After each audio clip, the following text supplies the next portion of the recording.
Let me start with the most surprising thing I've learned in over 20 years of working as a relationship psychologist. Most men think they know exactly what women want, and most men are wrong.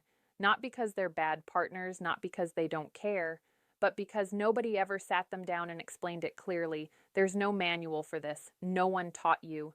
And honestly, most women don't even say it out loud, even when they feel it deeply.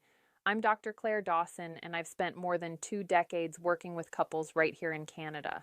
From Vancouver to Halifax, from young newlyweds to people in their 60s and 70s who've been together for 40 years and still feel like strangers in the same bed. I've sat across from thousands of men who genuinely wanted to do better, to be better, but simply didn't know how to reach their partner anymore. Today, I'm going to change that for you. In the next few minutes, I'm going to show you 7 specific places on a woman's body. Places that go far beyond the physical. Places that, when touched with awareness and respect, unlock something emotional, something deep. And I'm going to tell you right now, most of you will be surprised because none of these 7 places are what you're probably thinking. Here's the thing I want you to understand before we get into it. The female brain doesn't separate physical touch from the emotional meaning. For a woman, especially a woman in her 40s, 50s, or 60s, touch is never just touch. Every time you reach out and make contact, her nervous system is asking a question. Is this safe? Does he see me? Does he care? If the answer is yes, her whole body relaxes. She opens up.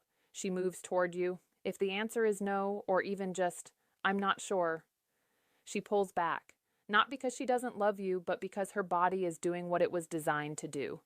Protect her emotional self first. I've heard this from women over and over again. Clears throat.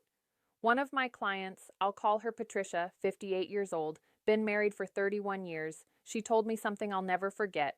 She said, Claire, I don't need him to be perfect. I just need him to slow down long enough to actually feel me, not just touch me, feel me. That sentence right there, that's the whole lesson. So, let's get into it. 7 places. 7 opportunities to completely change the way your partner responds to you. Let's go.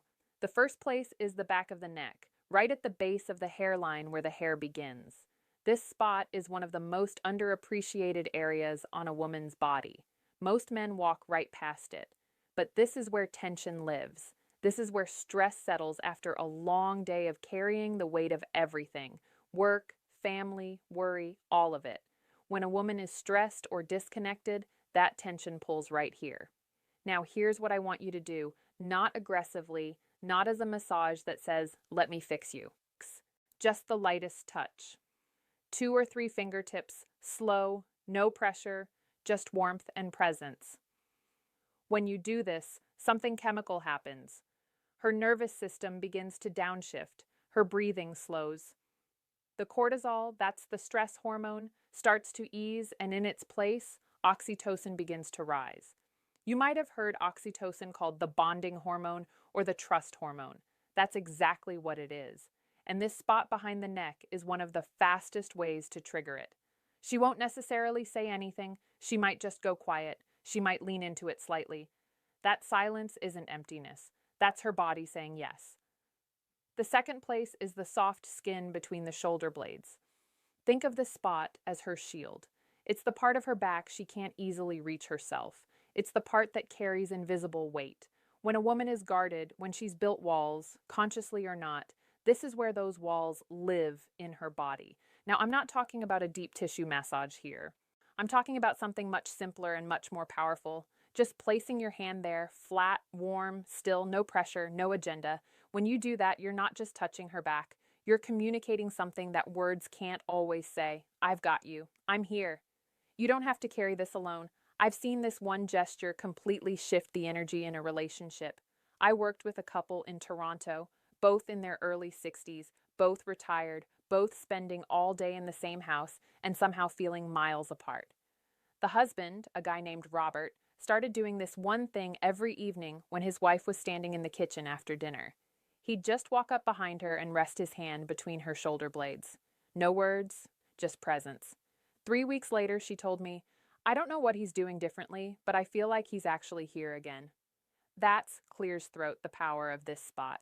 The third place is the hands, specifically the fingers and the palm.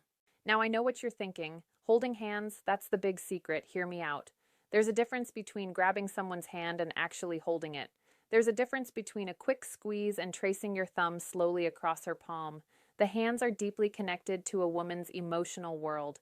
Her hands are how she gives, how she creates, how she expresses care. When you hold them with genuine attention, she feels understood in a way that goes straight to her heart. Try this. Next time you're sitting together, watching TV, having coffee, doesn't matter. Take her hand, but instead of just holding it, use your thumb to slowly trace along her fingers one by one or draw small, slow circles on her palm. No rush, no destination. Research out of McGill University has shown that this type of slow, deliberate touch on the hands activates the same neural pathways as emotional affirmation.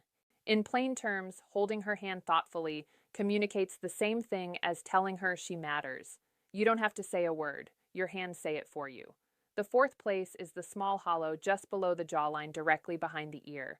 This one surprises people every time I mention it. It's not a spot most men ever think about. It's subtle, it's easy to miss, and that's exactly why it's so powerful. This area is extraordinarily sensitive, packed with nerve endings, but it's also a spot that only gets touched when there's real closeness. It requires you to be near her, present, focused on her, not on where things are going. When you're sitting close together and you gently brush your fingertips along this spot, not with pressure, just warmth, you're doing two things at once. You're triggering a physical response that sends a wave of calm through her body, and you're sending an emotional signal. I notice the small things about you. I'm paying attention. Women feel this one differently than almost any other touch. It doesn't feel aggressive or demanding. It feels like being truly seen. And being truly seen, that's one of the deepest needs a woman has in a long-term relationship. One thing I always tell the men I work with, if she doesn't lean into it immediately, don't push. This spot requires trust. If the trust is still being rebuilt, just be patient. Over time, as your presence becomes more consistent, she will. The fifth place is the inner thigh near the knee, far from any intimate area. Now, I want to be really clear about this one because the placement matters enormously. We're talking about the soft skin on the inside of the leg, close to the knee, not higher, not rushing anywhere. There, this area carries a lot of emotional weight for women, often without them even being consciously aware of it. A respectful, unhurried touch here communicates something very specific: closeness without pressure, desire without demand. The key is rhythm, slow even, like you have nowhere to be and nowhere to go, like this moment is complete in itself. I've had women tell me that this kind of touch, when done with patience and respect, felt more intimate than anything else their partner had done in years because it said something powerful without saying a word. I want to be close to you. I'm not rushing you. I'm just here. That message in a long-term relationship, especially as we get older, it can feel like water in a desert. The sixth place is the lower back, that hollow between the waist and the hips. The lower back is the physical center of a woman's body.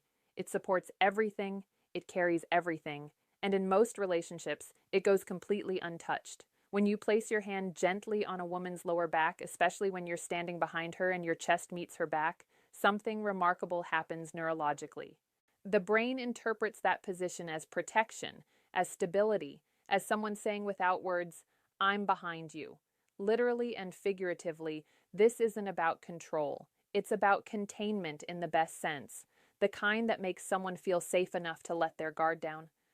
I want you to think about the last time you stood close to your partner from behind and just rested your hand on her lower back, not going anywhere, just there. If you can't remember the last time you did that, that's worth noticing. Try it this week. Not as a technique, as a genuine expression of presence. Stand close, place your hand there, breathe. Let her feel that you're not in a hurry, that you're not trying to get somewhere, that this just being near her is enough for you right now. The seventh place is the most surprising one. And I'll tell you right now, it's not what most men expect. It's not the chest, it's the lower abdomen, the area around and just below the navel. This is the most emotionally significant area on a woman's body, and it's the one that gets overlooked most often. Men either skip right past it or only ever touch it in a way that signals they're headed somewhere else. Both of those are missed opportunities. The lower abdomen is where a woman holds her deepest sense of self. There's real neuroscience here. This area has a dense concentration of vagal nerve connections, which means it's directly wired to the body's emotional regulation system. When this area is touched with genuine care and slowness, it doesn't just feel physical, it feels like being held at the very core of who she is. I always describe it this way to the couples I work with. Imagine you're holding something irreplaceable, something fragile and precious. You wouldn't grab it, you wouldn't rush, you'd move slowly with both hands with complete attention. That's how to touch this place. A warm hand placed gently and with zero urgency on her lower abdomen. This signals something that words rarely accomplish. I trust you with all of me, and I hope you trust me with all of you. When a woman feels that her whole body responds, not because of technique, because of truth. Now, let me pull all of this together. 7 places. The back of the neck, the space between the shoulder blades, the hands, the hollow behind the ear, the inner thigh near the knee, the lower back, and the lower abdomen. None of these are secret. None of them are complicated. But I guarantee that most of you are not using them, not with the intention and the slowness they deserve.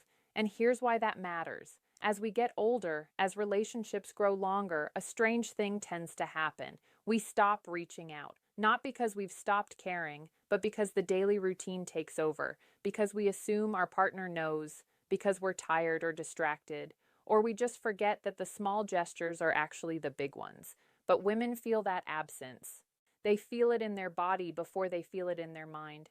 They wake up one day and realize they feel lonely, not because their partner isn't there, but because their partner stopped touching them, stopped noticing them, stopped communicating through the language of physical presence. I think about a man I'll call David, 67, retired, based out of Edmonton. His wife had been increasingly distant for about 2 years. He came to see me convinced the relationship was just running out of steam. Maybe this is just what happens after 35 years, he said. I asked him a simple question. When's the last time you touched her without wanting something in return? He thought about it for a long time. I can't remember, he finally said. That was the whole answer. We talked about these 7 places. He went home. He started small. Just a hand on the back of her neck while she was reading. Nothing more. No words, no agenda. She looked up at him, and for the first time in a long time, she smiled at him the way she used to. 2 months later, he came back in and told me she told me last week that she feels like I've come back to her. And honestly, I think I have. That's not magic. That's not a trick. That's simply the power of consistent, intentional, respectful, physical presence. Here's what I want you to take away from this. The problem in most long-term relationships isn't a lack of love. It's a lack of language. And I don't mean spoken language. I mean the language of touch, slow, unhurried, genuine contact that says, I see you. I'm here. You matter to me. Women, especially women in midlife and beyond, don't respond to urgency. They respond to attention. They respond to being noticed in the details. They respond to a hand that moves like it has all the time in the world, because being with her is the destination, not the starting point. And here's what the research consistently shows. And I've seen this play out in my own practice over and over again. Women have on average significantly more sensitive skin nerve receptors than men, particularly in the areas we talked about today. The neck, behind the ear, the fingers, and the lower abdomen. These zones aren't just physically responsive, they're emotionally wired. Touch in these areas triggers oxytocin release, yes, but more than that, they trigger a felt sense of safety. And safety is the foundation of intimacy. You can't have one without the other. A study done up at the University of British Columbia looked at touch patterns in long-term couples and found that the couples who maintained regular non-sexual physical contact, the kind that wasn't leading anywhere, just present and caring, reported significantly higher levels of emotional connection and relationship satisfaction, even when other areas of their relationship had challenges. The couples who had stopped that kind of contact, they consistently described feeling like roommates. Don't be roommates with the person you love. So here's where I want to leave you today. Start small. Tonight, if your partner is nearby, walk up to her and place your hand on the back of her neck. Don't say anything. Don't expect anything. Just let your hand be warm and still. See what happens. Tomorrow, try the lower back. Or take her hand and hold it slowly, deliberately, like you mean it. These aren't techniques, they're expressions of care. And the difference between a technique and an expression of care is everything because she will feel the difference immediately. Women always do. The warmth in your hands is sometimes worth more than 1,000 well-meaning words. The touch that has no agenda, that asks for nothing. That simply says, I'm here and you're the reason. That kind of touch has the power to bring someone back to you, to bring you back to each other. It's never too late to start. I've seen couples in their 70s completely transform their relationship with these simple shifts. I've seen women who had emotionally checked out start leaning back in. I've seen men who thought it was too late realize it wasn't even close to too late. You're watching this video. That already tells me something about you. You want to do better. You want to understand. You want your relationship to feel alive again, and it can. It will. If you're willing to slow down, show up, and let your hands say what your words sometimes can't. Take care of each other. I mean that. If this resonated with you, please subscribe and hit the notification bell so you don't miss what's coming next. Every week, I share real practical insights from over 20 years in relationship psychology. No fluff, no filler, just what actually works. I'm genuinely grateful you are here today. See you in the next one.